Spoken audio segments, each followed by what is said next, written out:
Welcome to all of you.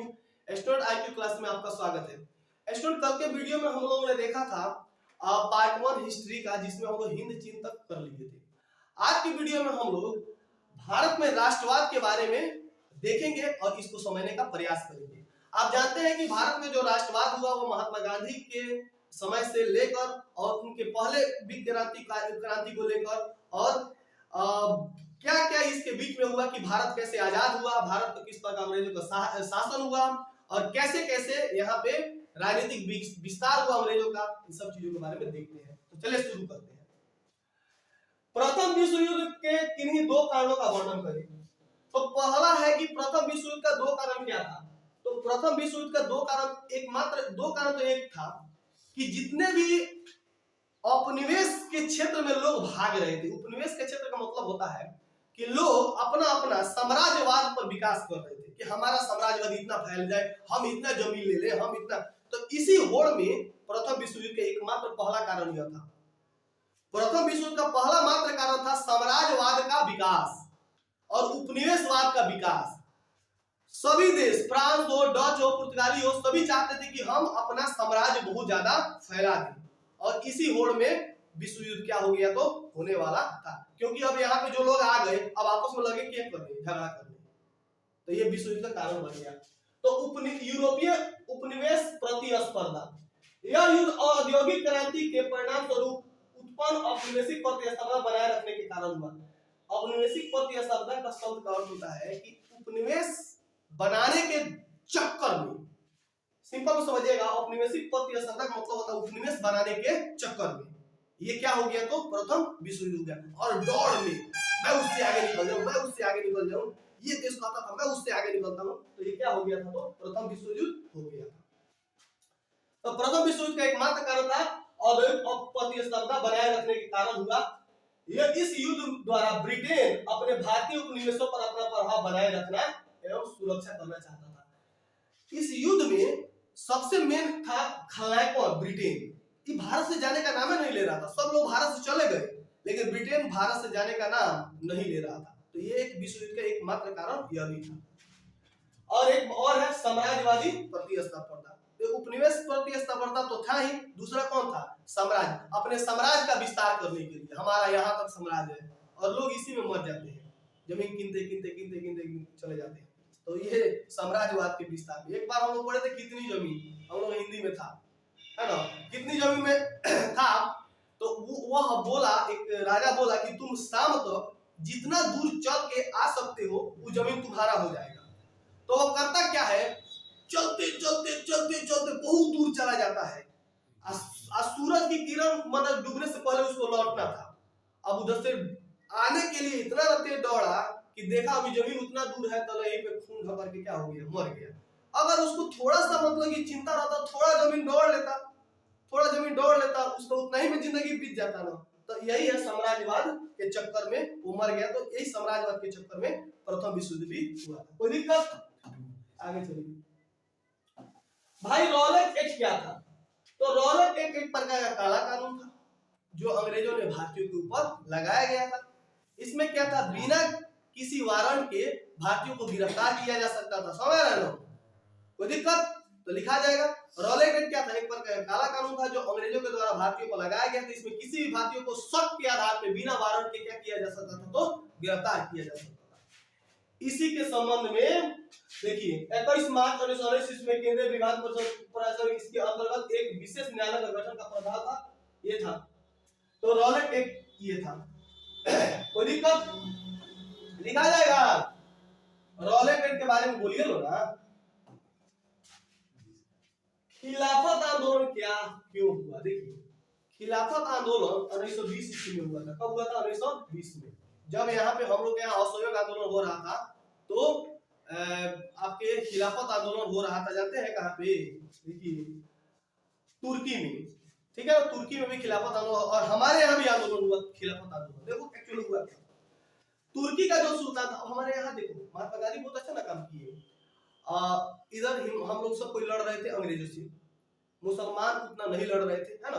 तो मतलब पूरा उस समय मुसलमान नहीं लड़ रहे थे, तो मुसलमानों में काफी ज्यादा एकता होता है। तो एक्चुअली हुआ क्या कि वो तुर्की का जो सुल्तान था, इस्लामी धर्म का खलीफा था, तो वहां पे उसको राजा मानने से इनकार कर दिया। तुर्की में, भारत से परे, जैसे अभी कैसे बांग्लादेश में हिंदुओं पर अत्याचार हो रहा है, तो हमारे देश के लोग भी कुछ बोल रहे हैं उनके बारे में, है ना।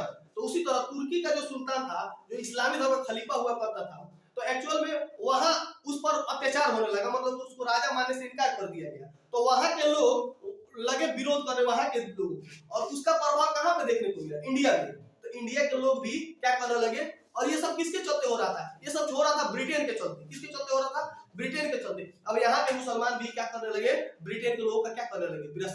बहिष्कार करने लगे। तो हिंदू और मुस्लिम मिल गए और अंग्रेजों को भगाने के चक्कर में पड़ गए। समझ रहे ना? तो ये तो तुर्की का सुल्तान जो इस्लामी धर्म का खलीफा हुआ करता था, प्रथम विश्व युद्ध में ब्रिटेन के खिलाफ तुर्की से क्या हो गया? पराजय हो गया। और पराजय के बाद ऑटोमन साम्राज्य क्या हो गया? विघटित हो गया।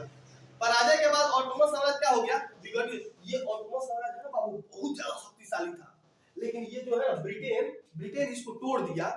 तो वहां के लोग राजा मानने पर इनकार कर दे, उसका प्रभाव कहां पे देखने लगा? भारत में देखने लगा। भारत के लोग भी अब खिलाफत आंदोलन करने लगे। किससे? अंग्रेजों से, कि हम तुम्हारे और क्या है तो खिलाफ है, क्योंकि हमारे धर्म को तुमने, हमारे खलीफा को तुमने हानि पहुंचाया है। समझ रहे ना?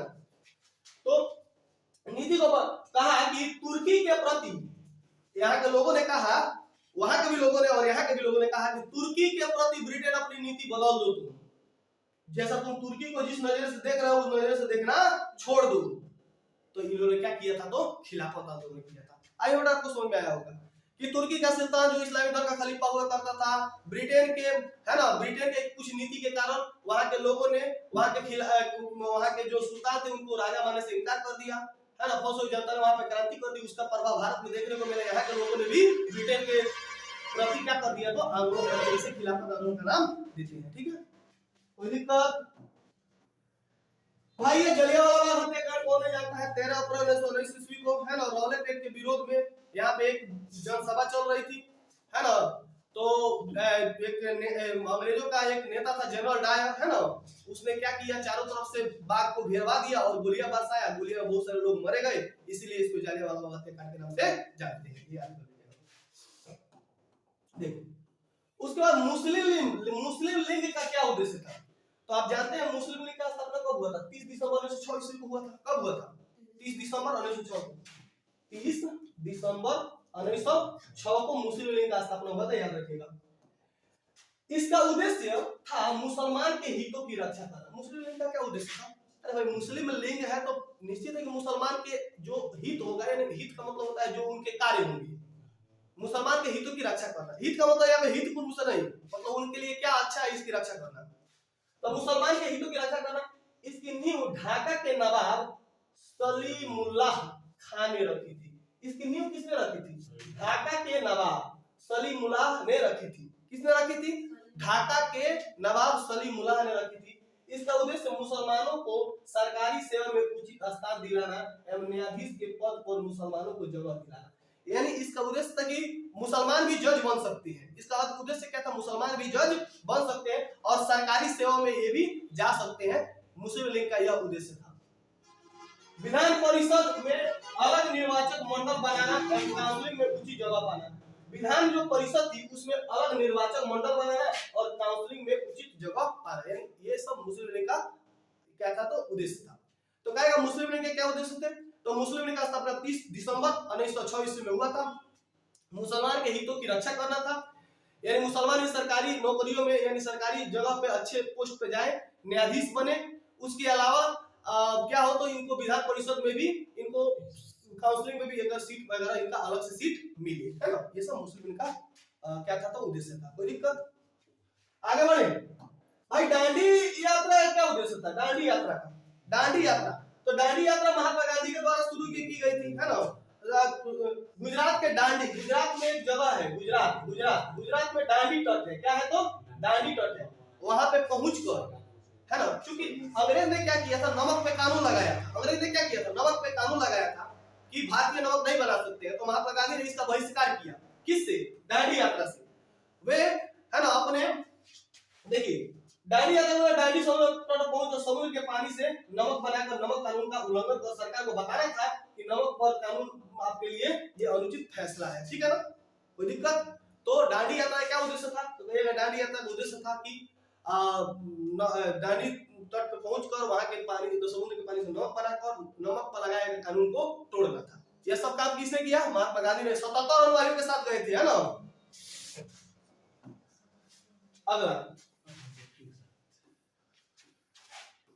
अगला क्वेश्चन देखिए, ये देखिए गांधी इरविन पैक्ट अथवा दिल्ली समझौता क्या था? देखो, गांधी इरविन पैक्ट कहो चाहे दिल्ली समझौता कहो, दोनों बात एक ही होता है। गांधी इरविन पैक्ट चाहे दिल्ली समझौता एक ही बात है। यह 1931 ईस्वी में हुआ था। कब हुआ था? 1931 में हुआ था। और 5 मार्च 1931 ईस्वी को, 5 मार्च 1931 ईस्वी को गांधी इरविन पैक्ट हुआ था। एक्चुअली में महात्मा गांधी ने सविनय अवज्ञा आंदोलन शुरू किया था। इस सविनय अवज्ञा आंदोलन बहुत ज्यादा फैल रहा था, तो महात्मा गांधी ने इनसे मतलब कि 5 सूत्री मांग की थी कि हमारी मांगों को पूरा किया जाए।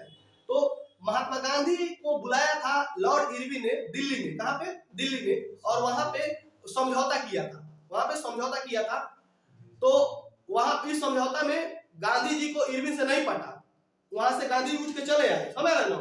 गांधी जी वहां से चले आए क्योंकि इनकी मांग को उसने पूरा नहीं किया। समझ रहे हो?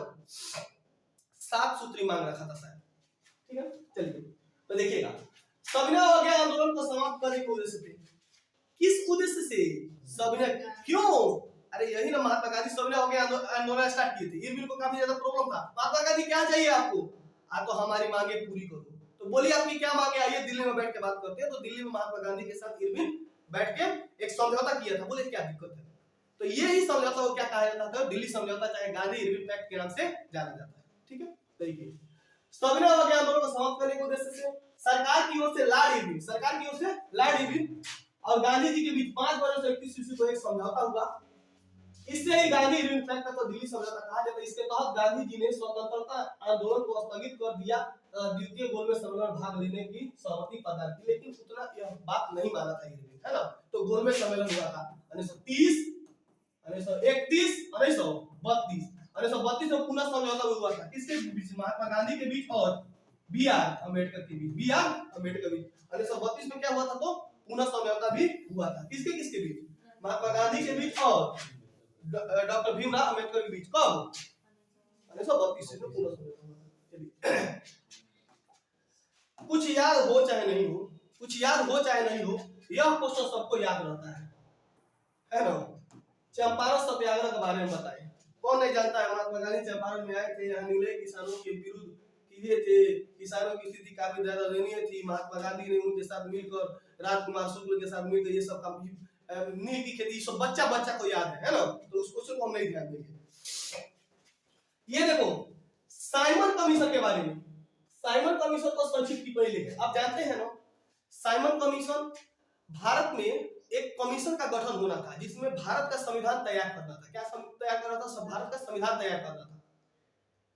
और संविधान तैयार करने के लिए कुछ लोग भारत आ रहे थे, है ना, जिसमें से कुछ इंडियंस को भी आना था। लेकिन सारे के सारे कर्मचारी कहाँ के थे? तो इंग्लैंड, बाहर के थे, ब्रिटेन के थे। इसका जैसे वह पहुंचे, मतलब कि वहां पे मुंबई में पहुंचे, उनका बहुत ज्यादा क्या होने लगा? विरोध होने लगा। Simon commission go back, Simon commission go back के नारे दिए गए। एक आदमी था लाला लाजपत राय, उनको लाठी लगा था, उसी में क्या हो गए थे? मर गए थे। नहीं, देखिए, भारत में संवैधानिक सुधार के मुद्दे पर विचार करने के लिए 1919 ईस्वी में भारत अधिनियम में व्यवस्था की गई थी कि 10 वर्ष के बाद आयोग नियुक्त किया जाएगा। यानी 1919 के बाद 1910-29, यानी 29 में एक आयोग यहाँ पे बनेगा। क्या बनेगा? तो यहाँ पे आयोग एक बनाया जाएगा कि कानून व्यवस्था से पूरा देश चलाया जाएगा। 10 वर्ष में आयोग नियुक्त किया जाएगा। यह आयोग अधिनियम में परिवर्तन पर विचार करेगा।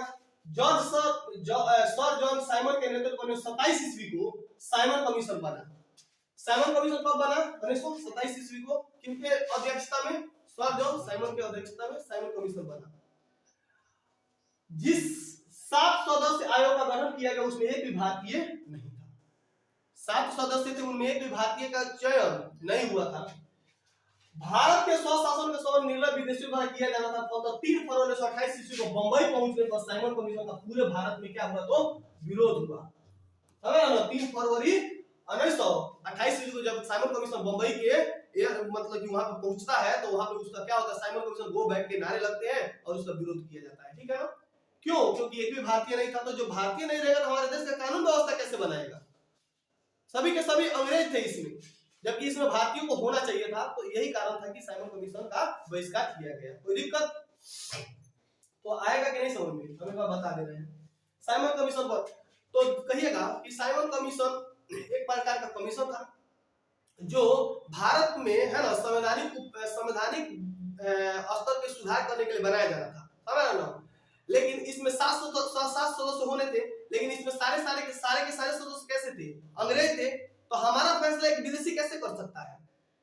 तो जब साइमन कमीशन बंबई पहुंचा तो इसका खुलकर क्या हुआ, विरोध हुआ। 1928 ईस्वी में 3 फरवरी 1928 ईस्वी को इसका विरोध हुआ, है ना? तो ये था साइमन कमीशन गो बैक के नारे लगाए गए। ठीक है, तो ये था साइमन कमीशन। ठीक है, चलिए अगला क्वेश्चन कह रहा है कि भारत के राष्ट्रीय आंदोलन में जनजातीय समूह की क्या भूमिका थी? भाई ये अपने मन से लिखा जाता है, ये अपने मन से लिखा जाता है। भारत के राष्ट्रीय आंदोलन में जनजातीय समूह, तो देखिए भारत के राष्ट्रीय आंदोलन में जनजातीय समूह की काफी ज्यादा भूमिका थी। छोटे छोटे बड़े बड़े लोगों ने मिलकर भारत का साथ दिया, महात्मा गांधी का साथ दिया, सभी लोगों का साथ दिया, तभी जाके हमारी क्रांति क्या हो गई, सफल हो पाई। वरना क्रांति सफल हमारी नहीं हो पाती। सभी लोगों ने मिलकर, सभी लोगों ने अंग्रेजों का बहिष्कार किया, सभी लोगों ने हम लोगों का साथ दिया, तब जाके क्रांति क्या हुई। तो नापाम में एजेंट आर्यन का वर्णन करना है। देखिए रासायनिक हथियार में थे आपके नापाम और क्या थे, एजेंट ऑरेंज। तो एजेंट ऑरेंज का प्रयोग किया था वृक्षों को जलाने के लिए, है ना, जंगलों को नष्ट करने के लिए। अमेरिका इसका उपयोग कर रहा था वियतनामियों पर। किस पर? वियतनामियों पर। और नापाम एक प्रकार का रासायनिक पदार्थ होता था जो त्वचा से चिपक कर क्या करता था, तो जलते रहता था। ठीक है ना? देखिए 1964 में अमेरिका ने उत्तरी वियतनाम पर आक्रमण कर दिया। किस पर आक्रमण कर दिया? उत्तरी वियतनाम पे आक्रमण कर दिया। उत्तरी वियतनाम पे आक्रमण कर दिया, समझ रहे हो? उत्तरी वियतनाम पे आक्रमण कर दिया और इस आक्रमण को उसने खतरनाक हथियारों, टैंकों एवं बम वर्षक विमानों के व्यापक प्रयोग के साथ साथ खतरनाक रासायनिक हथियार का भी प्रयोग किया अमेरिका ने। रासायनिक हथियार में केवल तोड़फोड़ नहीं होते थे, वरना इसका पर्यावरण एवं मानव पर दूरगामी प्रभाव पड़ता था, है ना? तो अमेरिका ने ही ना बम गिराया था सीधे जाके नागासाकी पर और हिरोशिमा पर, बहुत क्षति किया है देश को, है ना? ऐसे ही कुछ रासायनिक हथियार थे, नापाम बम, एजेंट और फास्फोरस बम। नापाम नामक एक कार्बनिक यौगिक होता है जो अग्नि बमों में गैसोलीन के साथ मिलकर एक ऐसा मिश्रण तैयार कर जो त्वचा के चिपक जाता है और जलता रहता है। सोचिए त्वचा से चिपक जाएगा और जलते रहता था। और एजेंट आयरन का प्रयोग किया था, यह किसके लिए? यह जंगलों को नष्ट करने के लिए इसका प्रयोग किया था। तो क्वेश्चन पूछेगा एजेंट ऑरेंज क्या है, तो कहिएगा एक प्रकार का ऐसा जहर है। एजेंट ऑरेंज क्या है? एक प्रकार ऐसा जहर है जिससे पेड़ की पत्तियां तुरंत झुलस जाती है और पेड़ क्या हो जाते हैं, मर जाते हैं। जंगलों को खत्म करने के लिए इसका प्रयोग किया जाता है। यह नाम क्यों पड़ा? क्योंकि ऑरेंज पट्टी के बने ड्रामों में रखे जाने के कारण इसका नाम एजेंट ऑरेंज पड़ा था। कोई दिक्कत? अरे बोलो सब। जेनेवा समझौता कब और किनके बीच हुआ? तो देखिए जेनेवा समझौता आप लोग जानते हैं, वियतनाम जब ज्यादा इति होने लगा, मतलब हिंद चीन पर ज्यादा अत्याचार होने लगा, तो एक समझौता हुआ जिसे जेनेवा समझौता के नाम से जाना जाता है। तो जेनेवा समझौता 1954 ईस्वी में हिंद चीन की समस्या पर वार्ता हेतु बुलाया गया सम्मेलन होगा। आप जानते हैं कि हिंद चीन बहुत ज्यादा समस्या में था। अमेरिका पटक दिया बम, फिर उसके बाद से कौन, ये फ्रांस का शासन था। तो ये सबसे कौन हार रहा था? चीन। तो यह 1954 में जेनेवा समझौता हुआ था हिंद चीन की समस्या पर।